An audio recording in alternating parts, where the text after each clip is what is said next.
It was the soft thud of knees hitting wet pavement that pulled me from the doorway. I turned and there he was, Rowan Whitmore, soaked in rain, tuxedo clinging to him like regret. His voice cracked over the wind. "Don't marry him, please." The scent of rose water from my bridal bouquet clashed with the cold metal bite of rain. My fingers tightened. Not from nerves, from nothing. Because when someone chooses you only after you're gone, you stop needing to be chosen. Where are you listening from? And would you forgive someone 10 years too late? Subscribe for more real-life Reddit confessions and emotional reckonings. They say Willowmere Bay has 2 moods: sunlight that makes you believe in forever and fog that reminds you nothing lasts. I met Rowan on a day the sky pretended to shine. We were 16. I wore canvas sneakers soaked in lake water. He offered his towel grinning like he owned the world. And maybe back then he did at least mine. We stayed in town after high school. He worked his way into his father's real estate firm. I opened a little floral studio next to the bookstore. For a while, we felt like the couple everyone envied, matching coffees, shared playlists, inside jokes. I learned to love his silence. He learned to ignore my hope. I never asked for grand gestures, just clarity. But clarity never came. Not at our 5th anniversary dinner. Not after our 7th Christmas together. Not even when I held his mother's hand in hospice. And she whispered, "You'd make a beautiful bride." 10 years. That's how long I waited. For a proposal, for a promise. For proof I wasn't just his comfort zone. He always had reasons, timing, pressure from work. My dad thinks we should wait, always someday, never today. I used to believe his distance meant patience, maturity, depth. It took me a decade to realize. It meant he wasn't choosing me. He was keeping me. Like furniture he didn't want to sell but never used. And the worst part, I stayed. Because I was afraid no one else would see me. Then came Dr. Evander Hale. He moved to Willowmere a week after I stopped wearing makeup around Rowan. He adopted the 3-legged dog that limped past my shop every morning. He bought sunflowers every Friday, even in February. Evander didn't ask about my past. He just made space for a future. The first time he brushed snow off my car without saying a word, I felt something I hadn't felt in years. Wanted. Rowan didn't notice when I stopped making his favorite coffee. Evander brought mine with the perfect amount of cinnamon. Rowan kissed like I was his habit. Evander kissed like I was his choice. And one day, after a quiet dinner beneath the vines behind his clinic, Evander said, "I don't want to keep you waiting." He didn't have a ring, just a hand over mine, warm, certain. And I said yes before I could remember what it felt like to beg someone to stay. It started with a sharp twist in my stomach. Then nausea, cold sweats. I thought it was nerves. Evander said it was something else. He was right. The ER smelled like disinfectant and panic. I remember the nurse's gloved hands pressing gently on my side, the beeping machines, the sting of the IV. But mostly I remember looking at the door, waiting for someone who never came. Rowan didn't answer my call, didn't read the message I sent at 2:17 a.m. Evander was there within 15 minutes, hair tousled, jacket inside out. He held my hand through every test, asked the doctor more questions than I did. "You should go home," I whispered when I saw the clock hit 5 a.m. His eyes didn't move. "I'll stay till you sleep." The pain meds made me drowsy, but not enough to forget the silence from my phone. When I was discharged, Evander drove me back to his place. He made congee from scratch, sat beside me on the couch, and read out loud from an old novel just so I'd laugh when he did voices. Later that day, Rowan finally texted, "Saw your message. Everything okay?" I stared at the screen. 10 years. And that's all he had. Evander never asked what that text meant to me. But when I went quiet, he just wrapped a blanket around my shoulders and whispered, "You don't need to explain anything, but you don't deserve that." That night I cried. Not because of the pain, because for the first time, I felt what it meant to be protected. Not out of obligation, but out of love. And Rowan, he never even called. The proposal didn't come with a diamond, it came with paperwork. I was sitting on the porch of Evander's clinic, legs swinging off the edge, sipping peach tea. He handed me a folder and said I made room for one more name on the license. I flipped it open. Willowmere Veterinary plus Floral Cooperative. Registered owners, Dr. Evander Hale, Selene Aldridge. I blinked. "This is real." His hand brushed mine. "Only if you want it to be." I'd waited a decade for someone to say those words. Not "let me think." Not "when the time is right." Just yes or no. So I said yes, with shaking hands and a heart that no longer needed to question. That evening, Evander posted a photo.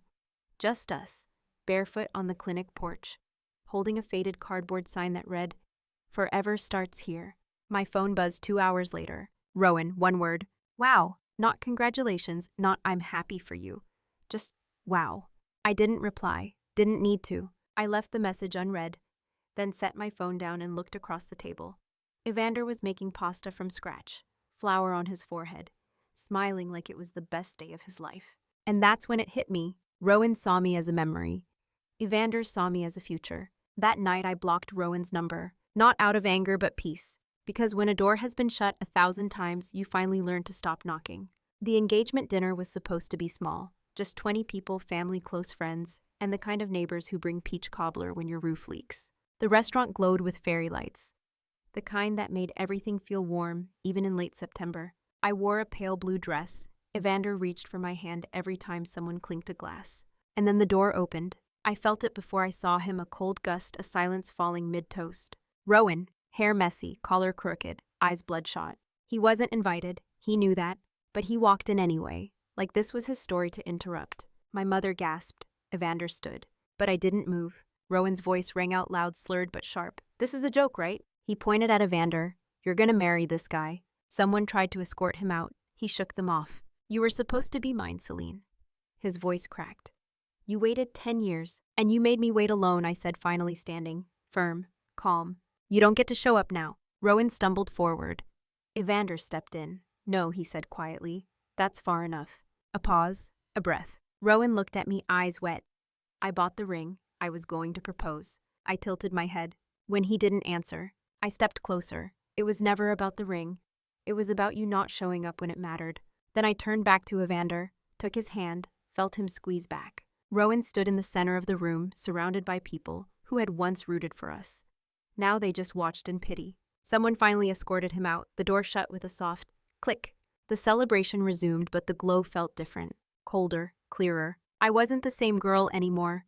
And Rowan had finally realized he couldn't keep me on a shelf. Not anymore. The letter came a week later. Cream envelope, gold edges, neat cursive I recognized instantly. Rowan's mother. We hadn't spoken in years. She never liked me, said I was too ordinary for her son. But this letter, it was an apology. Inside was a photo of a diamond ring. The note read, "He bought this 3 years ago. He was going to propose, but his father talked him out of it. I thought you should know." I stared at the photo, zoomed in. It wasn't the ring that broke me. It was the date stamp at the bottom of the receipt she'd enclosed. January 18th. I remembered that day. I'd made his favorite breakfast. He'd told me he wasn't ready. Turns out he was. He just didn't want me. I took the photo to a local jeweler, asked them to trace it. They nodded after a few taps on the keyboard. "It's a leftover piece. Sat in inventory for over 2 years. So not only did he buy it late, he never even unboxed it. It wasn't a symbol, it was a backup plan." That night I sat in my old bedroom, surrounded by memories that no longer held warmth.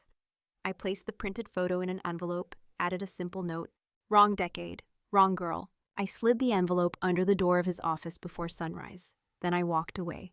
For good. I kept the wedding plans quiet. No social media, no announcements, just a lakeside ceremony, 20 chairs, and the man who chose me without hesitation.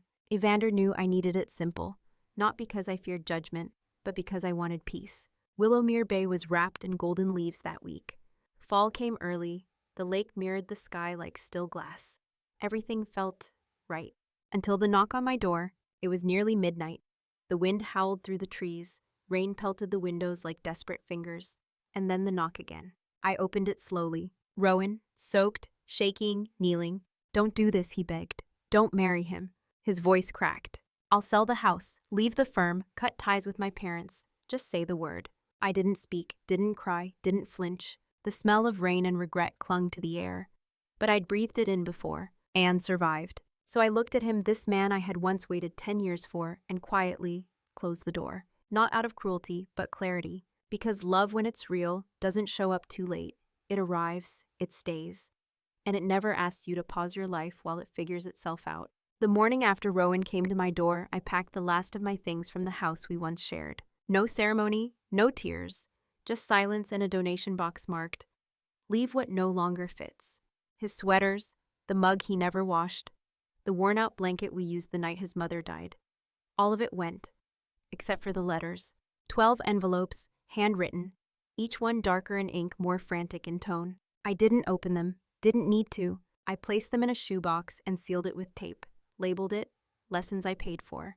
Then I moved in with Evander. His home was nothing like Rowan's. No cold marble, no statement furniture, just soft rugs, warm light, and a bookshelf filled with stories about healing. Every detail of the wedding reflected that energy. We chose simple white peonies flowers I never dared suggest to Rowan because he said they were too plain. We chose a venue where the lake met the woods where I once used to sketch alone and imagine a life I thought I'd never live.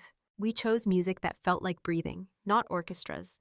Just a quiet violinist playing the song Evander hummed while making coffee. I deleted every social account tied to my old name, created a new email, changed my number. Not to hide, but to be untraceable to the girl I used to be. A week before the wedding, Rowan sent a package through a mutual friend. A photo album, 10 years of us, concerts, road trips, laughter. He labeled it, "We Were Real." I held it for a second longer than I meant to, then slipped it into the same shoebox, taped it again, tighter this time. Because yes, we were real, but real doesn't mean right, and it certainly doesn't mean forever. Evander walked in as I set the box aside. He didn't ask, just handed me a cup of ginger tea and kissed the top of my head. That night I slept without dreams, for the first time in years. The night before the wedding, I stood barefoot on the dock watching moonlight curl across the lake. Evander came up behind me, arms warm around my waist. Nervous, he asked softly. I shook my head. No, just ready. Ready to stop apologizing for loving too much. Ready to stop shrinking so someone else could shine. Ready to be chosen and to choose back. Morning came with sunlight spilling through the curtains like a blessing. My dress was linen and lace. No corset, no heels, just comfort, ease. The guest list was short. My best friend from college, a couple of retired librarians, Evander's vet tech and her 3-legged dog. No parents, no cousins, no one who ever told me you should be grateful he stays. The aisle was a path of pine needles, the altar a circle of river stones. Evander waited with steady eyes and a smile that felt like home. Halfway through the ceremony, I noticed a figure standing far beyond the trees. Still distant. Rowan. He didn't move, didn't speak, just watched. And I didn't flinch, because for the first time his presence meant nothing. No tremble, no second guessing, no urge to run back and explain myself. Just wind and birds and the man in front of me who never once made me wait to be loved. We exchanged vows we wrote ourselves. Mine was simple. You didn't rescue me. You reminded me I could rescue myself. But it's so much better with you. As we kissed, the breeze picked up, petals scattered. Laughter rose from the guests like music. I glanced once toward the woods. The figure was gone. Later that evening, Evander and I walked the lakeshore together, hand in hand, our rings catching the fading light. Do you ever think about what it could have been? With him, he asked gently. I paused, then smiled. Sometimes, but only to remember what it should never be again. When we returned to the house, I opened the old shoebox one last time, placed it in the fireplace, lit a match. As the flames consumed the letters, the album, and every faded remnant of the girl who waited too long, I whispered goodbye, and meant it. Married life for me began with silence. No big announcements, no champagne send-offs, just soft mornings, shared chores, and the warmth of Evander's hand reaching for mine in the dark. People asked why I didn't post wedding photos. I told them peace doesn't need an audience. But peace is fragile, especially online. 3 weeks after the ceremony, a blurry photo went viral. Someone had captured Evander and me at the local market. It wasn't clear, but my face turned slightly toward him glowed. The caption, "True love looks like this." And somehow Rowan saw it. I knew because the next morning a white car sat parked across from our cottage.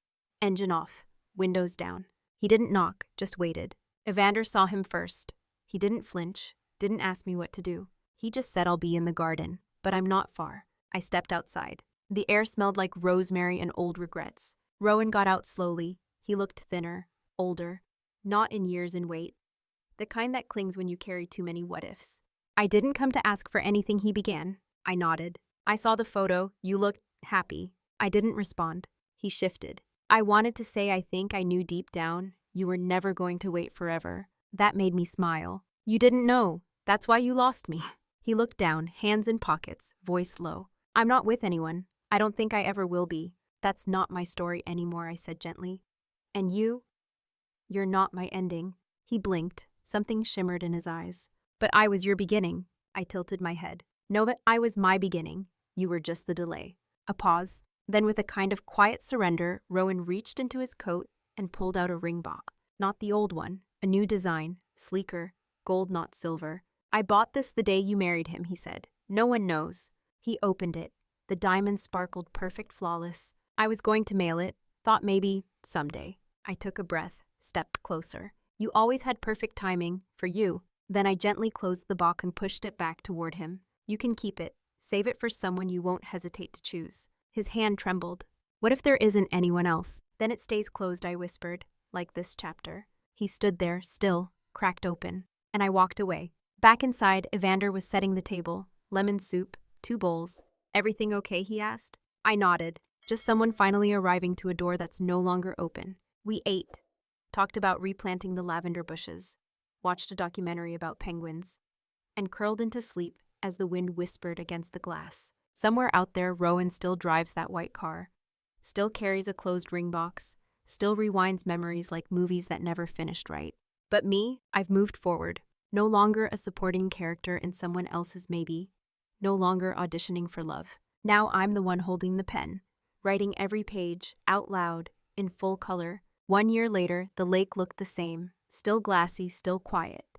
But I wasn't the same woman standing beside it. I wasn't waiting anymore. The garden behind our home had grown wild. Lavender spilled over the walkway. Tomatoes climbed higher than the fence. And somewhere in that tangle of green, Evander taught our daughter to say sunflower. Her giggle, bright, unfiltered, echoed through the yard. We named her Clarity, because that's what she gave us. What life gave me once I let go of what never truly held me. Rowan never wrote again. No calls, no letters. Just silence, the kind that used to hurt. But now it felt like peace. Sometimes people ask me if I regret anything, if I wish I hadn't waited so long, wasted so much. And I tell them this: you don't heal by wishing the past turned out differently. You heal when you stop asking the wrong people to love you. I don't hate Rowan. I don't miss him. He was part of my becoming, but he doesn't belong in my becoming more. So if you're listening to this and still clinging to someone who only shows up halfway, ask yourself, what if the love you've been waiting for isn't late, but simply someone else? What would Reddit say? Number 1, too late for second chances. Number 2, or should she have forgiven him? Drop your vote below. And subscribe for more real-life stories where closure isn't kindness, it's clarity.